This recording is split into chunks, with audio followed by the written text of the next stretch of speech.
Aner malaken yam kana diala content barwani lingwa semeka no online TV channel. Tekon ke breaking news mugor liang in detail ko telat korina walehere dwaran ke olfanga kategor liang.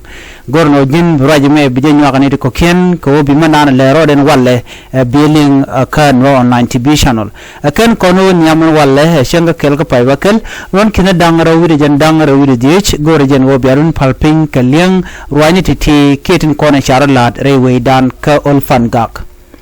Railway ke Olfangak ki ke Fangak jodan Charlotte wonene cirenyal cebogan walle. Renyal mo Charlotte no renyal SSPDF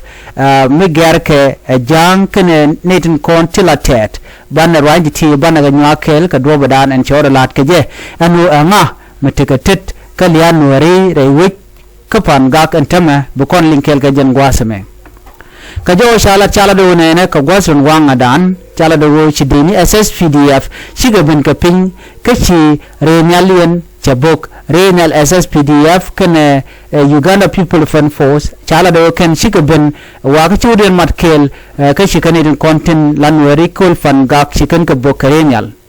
jo mo cha kwen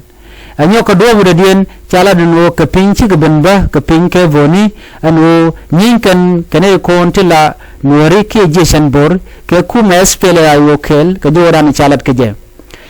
gwad dan shirike toktin long gwad dan insha nuer ya buktin karen yalle gwad matagat kana mantikitin ka joran chalat chalado nene chana chaga mu ke bot no campaign en kon te ke bot kana kon lat ke ni kontin chites nyen tilmi chalatin man chalare lum chalan jenwo shaman kana gat chaka buk karen yal kume SSPDF kana kume UPDF ala kume Uganda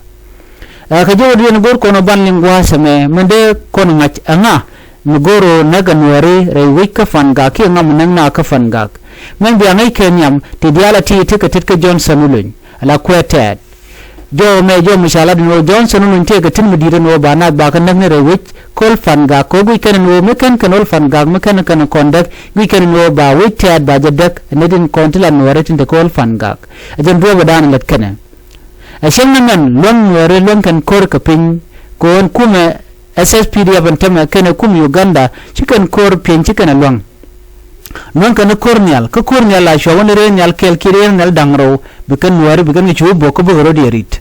name jena dano ngut kan nuääri jena long ko de kana kapchonga de gor jen ode na ta kamet de renyal gwad dano be ga de renyal de kan gwad dano be ga je kan ko lan nuääri kana nen ka de kan buk achang lare kani jadai re kani je arfi jini achang bana nak ba ka bare nyal kel ba janak da nuar dar ka ken de re nyal dar dwal ka ben ko kor penchen nuar chi kana tol na mamade ko na ngach ka jo rana shalat wa ku miso Sudan ke jen gwas me gor jeno be ku ma sfera ayo kele ba je destroy ena gwa de ku ma sfera ayo tetinane be kana dil bo ka jo rana shalat ajen dana to kol fan ga ko lat ka jen wo tuk ji ku ma sfera ayo tekan binemi no anyok man gore no banangach muken contact muken kongo kon which point dan re which ka greater panal ki ka jongle ko ti ken ke fanga ki ka ol fanga wa be be longo kon na me mugo nor jo de ken calculate ka do badan de ken ne de de ken which paniken man bananga long latte chen ken re bode la re shipa ki babura jen gol dan tiketin de ni ken di altin nges ken ke me ken di ala di nges ken ke tigre babure mede nuar mede ko rien mat abete ka dom bi kere jikto to dere ka dan to re nuar der tok ne me misho de laren walle no shaul fangak chaje mak ka sha nuari sha ka buk gat kamen chaga buk kere nyali antinov ke gunship akuma Uganda kana kuma so Sudan ma ke ke ma yadit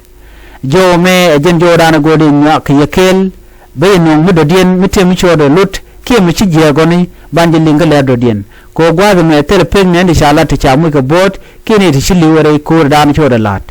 ko te tin ka pin tel ma chalat ka kuide man chaling a luman tame do badan en shi helicopter che bogoje Railway kol fanga gwa mete neri kon lamen ka gat gwa dan tikitin en ban je mu do dien chuje poru je no jin bi je nyaga ne ko ken ko ba jeling en biata kamal